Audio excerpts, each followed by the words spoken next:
नमस्कार, AB star news देख रहे हैं आप और मैं हूं आपके साथ सोहन सिंह।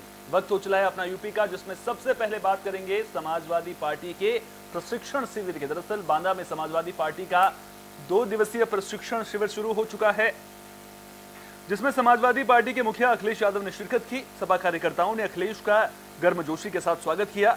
इस दौरान भीड़ में अखिलेश यादव के काफिले में कुछ गाजियाबाद के लोग भी 2 गाड़ियों के साथ घुस गए, जिन्होंने बांदा में पहुंचते ही पूर्व मुख्यमंत्री का स्वागत कर रहे कार्यकर्ताओं की जेबों पर हाथ फेरना शुरू कर दिया। इन 5 बदमाशों ने चोरी की वारदातों को अंजाम देना शुरू कर दिया। पकड़े गए चोरों के कब्जे से 15 मोबाइल फोन और कई पर्स बरामद हुए हैं। चोरों ने शरीर में कई गुप्त जगहों पर मोबाइल फोन छुपा रखे थे। वहीं चोरी का शिकार हुए समाजवादी पार्टी कार्यकर्ताओं ने चोरों को पकड़कर पुलिस को सौंप दिया है।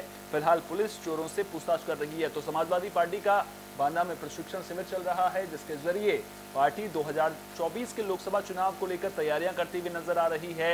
अखिलेश यादव भी जीत का मंत्र देते हुए कार्यकर्ताओं को नजर आए, लेकिन इसी दौरान जब अखिलेश यादव वहां पर पहुंचे थे, कार्यकर्ताओं को संबोधित करने वाले थे, उससे पहले ही जब अखिलेश का काफिला वहां पर पहुंचा था तो 2 गाड़ियां गाजियाबाद से भी उनके साथ में चल रही थी। हालांकि अभी बताया जा रहा है कि जो चोर थे, जो गाड़ियां उनके पास थी, वो गाड़ियां उन चोरों की नहीं थी। तो ऐसे में अब राहत की बात यह है कि जो चोर इस काफिले में घुसे थे, उन्हें पकड़ लिया गया है, जिनके कब्जे से कई मोबाइल फोन और पर्स भी बरामद किए गए हैं।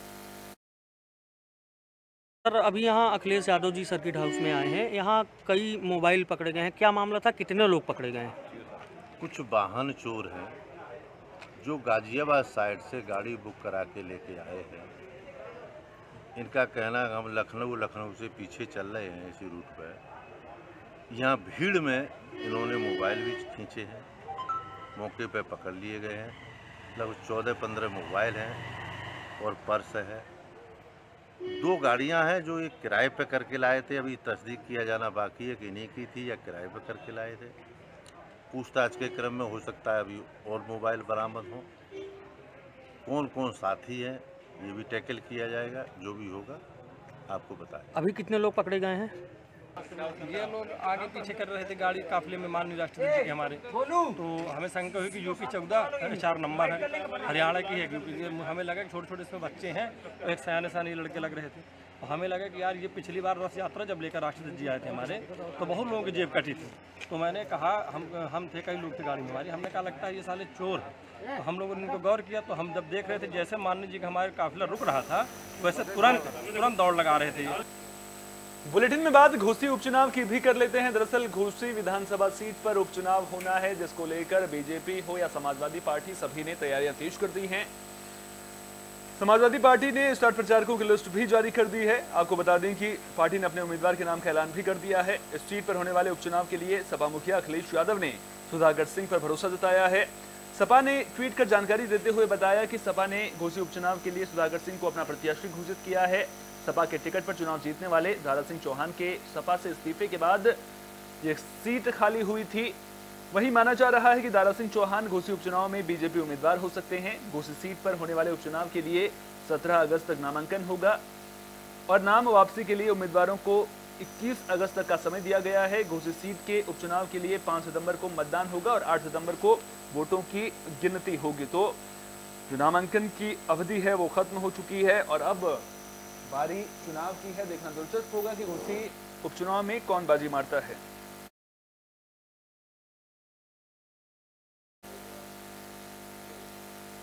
फर्रुखाबाद में गंगा और रामगंगा नदी का जलस्तर लोगों को डरा रहा है। लगातार गंगा नदी पिछले 1 महीने से खतरे के निशान से ऊपर बह रही है, जिसकी वजह से जिंदगी सहमी हुई नजर आ रही है। 1 महीने के बाद भी बाढ़ के पानी से ग्रामीणों को राहत नहीं मिल सकी है। लगातार गंगा का जलस्तर खतरे के निशान के ऊपर बना हुआ है और रामगंगा का जलस्तर भी लगातार बढ़ रहा है। गंगा खतरे के निशान से 20 सेंटीमीटर ऊपर तो रामगंगा चेतावनी बिंदु से 10 सेंटीमीटर ऊपर बह रही है। गंगा का जलस्तर 137.30, वहीं रामगंगा का जलस्तर 136.70 मीटर पर पहुंच चुका है। बता दें कि गंगा नदी में नरौरा बांध से 2,94,525 क्यूसेक, बिजनौर बैराज से 1,33,084 क्यूसेक, हरिद्वार बांध से 1,09,516 क्यूसेक पानी छोड़ा गया है। वहीं रामगंगा में 12,981 क्यूसेक पानी छोड़ा गया है।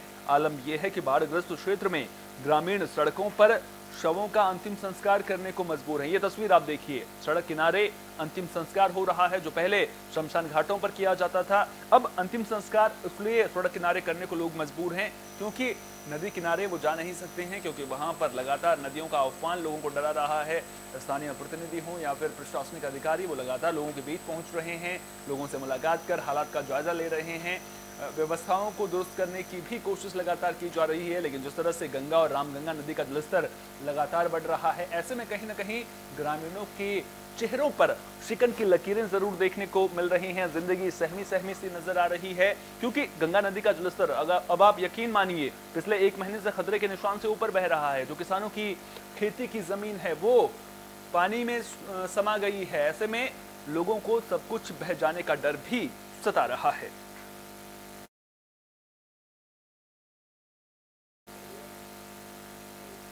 संभल में भी गंगा नदी उफान पर है, मानो सब कुछ बहा ले जाने के लिए बेताब है, जिससे लोग परेशान नजर आ रहे हैं। गंगा का जलस्तर लगातार बढ़ रहा है। बबराला घाट पर गंगा खतरे के निशान से करीब 3 फीट ऊपर पहुंच गई है। नरौरा बैराज पर 3 लाख क्यूसेक पानी रिकॉर्ड किया गया है, जो इस साल के उच्चतम स्तर से करीब 60,000 क्यूसेक ज्यादा है। गंगा का जलस्तर बढ़ने से हजारों बीघा फसल डूब गई है। वहीं 1000 बीघा से ज्यादा जमीन गंगा की बाढ़ में कटकर नदी में समा गई है। बबराला घाट पर बीते 2 दिनों में करीब 2 फीट जलस्तर बढ़ा है। ये तस्वीरें आप देखिए किस तरह से नदी का रौद्र रूप लोगों को डराने का काम कर रहा है। इन तस्वीरों के जरिए आप देख सकते हैं किस तरह से लगातार कटान देखने को मिल रहा है। नदी की उफनती लहरें लोगों को डराती हुई नजर आ रही हैं। सड़कों पर पानी भरा हुआ नजर आ रहा है। बच्चों के लिए हालांकि अभी ये खेलने जैसी स्थिति बन गई है, लेकिन साथ ही साथ सब कुछ बह जाने का डर भी कहीं ना कहीं ग्रामीणों को सता रहा है।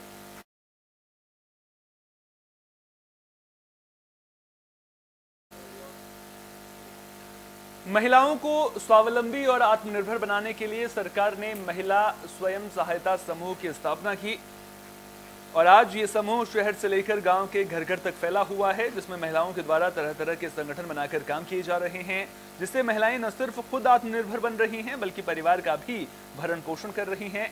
इसी क्रम में बस्ती जिले में भी स्वयं सहायता समूह की महिलाएं बाल विकास पुष्टाहार विभाग की मदद से तरह तरह के हेल्थी पोषक तत्वों का निर्माण कर रही हैं और उसे जरूरतमंद औरतों में वितरित किया जा रहा है। आपको बता दें कि समुचित बाल विकास योजना के तहत सरकार की पहल पर समूह की महिलाओं ने 6 साल तक के शिशु और गर्भवती महिलाओं के लिए तरह तरह के पोषक तत्वों का निर्माण किया है।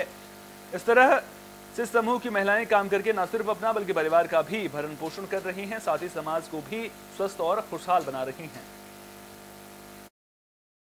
पंडित दीनदयाल उपाध्याय राष्ट्रीय ग्रामीण अंत्योदय आजीविका मिशन के अंतर्गत जो स्वयं सहायता समूह की महिलाएं हैं उनको आत्मनिर्भर बनाने के विभिन्न प्रयास किए जा रहे हैं, जिसमें उन्हें विभिन्न विधाओं में प्रशिक्षण, इसके साथ ही संस्थागत वित्त के स्रोतों से उनका संबद्धीकरण, ताकि महिलाओं की जो आय है वो आय सृजन के उन्हें अवसर मिले और उनकी आजीविका के संसाधन में वृद्धि हो।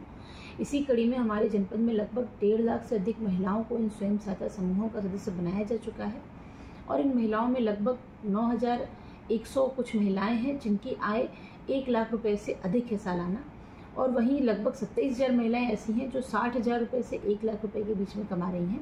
तो हमारा लक्ष्य है कि अगले 6 महीनों में इन्हें भी हम लखपति महिलाओं में शामिल करें, जिससे कि समाज के अंतिम व्यक्ति तक विभिन्न योजनाओं का लाभ भी पहुँचेगा इस प्रक्रिया से और हर परिवार के जीवन की गुणवत्ता में भी सुधार आएगा। हलवा बनता है, आटा बेसन बर्फी बनता है, मतलब 6 आइटम बनता है। अच्छा, तो ये जो आइटम बनता है ये कहाँ इसको सेल कहाँ करते हैं आप लोग? आंगनबाड़ी के घर पे जाता है। सरकारी विभाग इसको खरीदता है? हाँ, सरकारी विभाग से जाता है। अच्छा, कितने लोग काम करते हैं लगभग?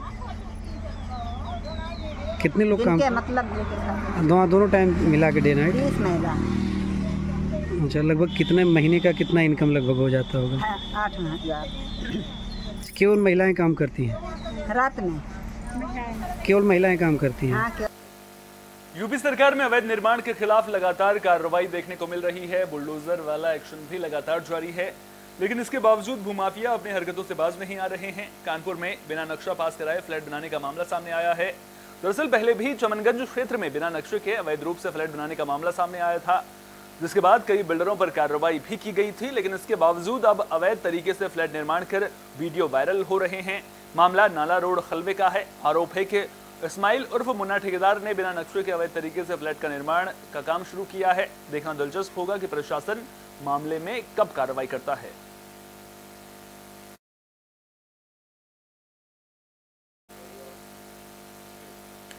बुलेटिन में बात अलीगढ़ की भी कर लेते हैं, जहां फायरिंग का मामला सामने आया है। थाना गवाना क्षेत्र अंतर्गत गवाना राजौ के किले में फायरिंग का मामला सामने आया है। करीब दर्जन भर राउंड फायरिंग की गई है, जिसका वीडियो सोशल मीडिया पर जमकर वायरल हो रहा है। ये फायरिंग राजा गवाना के बेटे विजय राज सिंह और विजय राज सिंह के बेटे और नगर पंचायत अध्यक्ष अभिमन्यु राज और एक अन्य व्यक्ति ने की। मामले में पुलिस ने नगर पंचायत अध्यक्ष अभिमन्यु राज सिंह, उनके पिता विजय राज सिंह समेत कुल 3 लोगों के खिलाफ मुकदमा दर्ज किया है। हालांकि पुलिस अधिकारियों ने बताया कि सभी बंदूकें लाइसेंसी थी। फिलहाल वीडियो सोशल मीडिया पर वायरल होने के बाद पुलिस ने मुकदमा दर्ज कर लिया है और आगे की कार्रवाई में जुट गई है।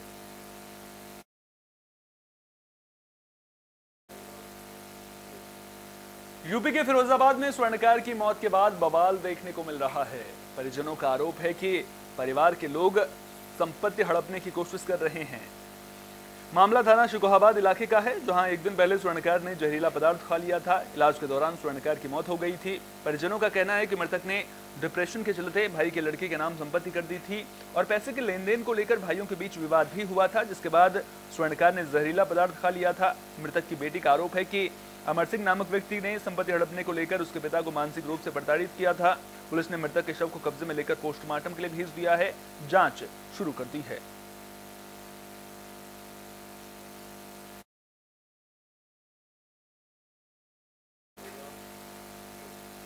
बड़ौद तहसील में कोरी समाज का धरना प्रदर्शन देखने को मिला है। लगातार 11 दिनों से कोरी समाज धरना प्रदर्शन कर रहा है। समाधान न होने पर कोरी समाज ने तहसीलदार के घेराव की चेतावनी दी है। दरअसल जाति प्रमाण पत्र न बनाए जाने से कोरी समाज के लोग नाराज हैं। धरनारत लोगों का आरोप है कि उनके समाज के पढ़े लिखे बच्चे आज भी रोजगार पाने के लिए चक्कर काट रहे हैं, क्योंकि उनके जाति प्रमाण पत्र नहीं बन पा रहे हैं। प्रदर्शनकारियों ने बताया कि प्रमुख सचिव ने कोरी समाज के जाति प्रमाण पत्र निर्गत करने के आदेश दिए और जिलाधिकारी बागपत ने भी एडीएम को कोरी जाति के प्रमाण पत्र बनवाए जाने के संबंध में लेटर जारी किया। बावजूद इसके तहसील मुख्यालय से जाति प्रमाण पत्र जारी नहीं किए जा रहे हैं। उन्होंने चेतावनी दी कि अगर जल्द ही उनकी मांगें पूरी नहीं हो जाती तो वे तहसीलदार का घेराव करेंगे। आज धरने का जी हमारा जो ये तहसील परिसर बड़ौत में धरना चल रहा है, आज इसका 11वां दिन है जी। और ये तहसीलदार बड़ौत हमारे समाज का जो शोषण कर रहा है, ये जाति प्रमाण पत्र के शासनादेश उत्तर प्रदेश सरकार के शासनादेश है, माननीय न्यायालय इलाहाबाद के आदेश हैं। और उसके बावजूद भी डीएम साहब ने एडीएम को प्रमाण पत्र जारी करने का लेटर जारी किया था। उन्होंने तीनों तहसीलदारों को बड़ौत बागपत खेगड़ा को लेटर जारी किया। उसके बाद भी कई क्रम की वार्ता इनसे हो चुकी है। हमारे डॉक्यूमेंट्स हैं जो वे सब मजबूत हैं, लेकिन उसके बाद भी हिलावाली कर रहा है। अभी 5 बजे डीएम साहब ने इसको तलब किया है कलेक्ट्रेट में। सर, हमारी प्रॉब्लम ये है कि हमारे कास्ट सर्टिफिकेट को रोक दिया गया है और हमने ये धरना उसी के विपक्ष में दिया हुआ है। तब तक हमारे कास्ट सर्टिफिकेट जारी नहीं होंगे, तब तक हम एज इट इस धरने को आगे बढ़ाते रहेंगे। और लखनऊ बुलेटिन के आखिर में बात सिद्धार्थनगर की भी कर लेते हैं, जहां लापता युवक का शव मिलने से हड़कंप मच गया है। परिवार के लोगों का रो रो कर बुरा हाल है। सिद्धार्थनगर जिले के लोटन गोदवाली क्षेत्र में 20 साल के एक युवक का शव खून से लथपथ मिला। युवक की पहचान लोटन थाना इलाके के बरवा गांव के रहने वाले रोहित के रूप में हुई है। घर वालों ने बताया कि रोहित कल शाम से ही घर से गायब था और उन्होंने उसकी अपहरण के और गुमशुदगी की रिपोर्ट थाने में दर्ज कराई थी। साथ ही उन्होंने रोहित के अपहरण की आशंका में गांव के ही 2 युवकों परवेज और चीनत को नामजद किया था। इससे पहले कि पुलिस रोहित को खोज पाती, उसका शव कोतवाली क्षेत्र के सिमरहना गांव के एक चक रोड पर खून में लथपथ पड़ा मिला। रोहित का शव देखकर ऐसा लगता है कि उसे बहुत बेरहमी से मारा पीटा गया है। सिर, गर्दन और पीठ पर गंभीर चोट के निशान हैं। शव देखने के बाद स्थानीय लोगों ने पुलिस को सूचना दी। पुलिस मौके पर पहुंची और शव को कब्जे में लेकर पोस्टमार्टम के लिए भेज दिया है। इस बीच मामले की गंभीरता को देखते हुए पुलिस कप्तान भी मौके पर पहुंचे और घर वालों से मिलकर दोषियों के खिलाफ कार्रवाई का आश्वासन दिया है। 23 को देर रात्रि में थाना लोटन के ग्राम बरवा निवासी शिवभूजन द्वारा दी गई तहरीर के आधार पर थाना लोटन पर अपहरण का एक मुकदमा पंजीकृत किया गया था। तत्काल पुलिस द्वारा परिजनों के साथ मिलकर अपहृत की तलाश की गई, परंतु रात्रि में उनका कुछ पता नहीं चला था। आज पुलिस को इसी थाना क्षेत्र के ग्राम सिमरहना में अपहृत की डेड बॉडी मिलने की सूचना प्राप्त हुई। इस पर तत्काल पुलिस द्वारा मौके पर पहुंचकर पंचायतनामा की कार्रवाई करते हुए बॉडी को पोस्टमार्टम हेतु रवाना किया गया है।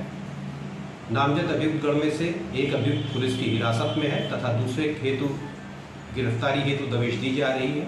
शीघ्र ही उसकी गिरफ्तारी सुनिश्चित की जाएगी। मौके पर शांति व्यवस्था कायम है, विवेचना प्रश्नित है। इसमें जो अन्य यूपी की खबरों में फिलहाल के लिए इतना ही। अपना बहुत बहुत ख्याल रखिए। देश और दुनिया की तमाम अहम खबरों के लिए बने रहिए AB स्टार न्यूज के साथ।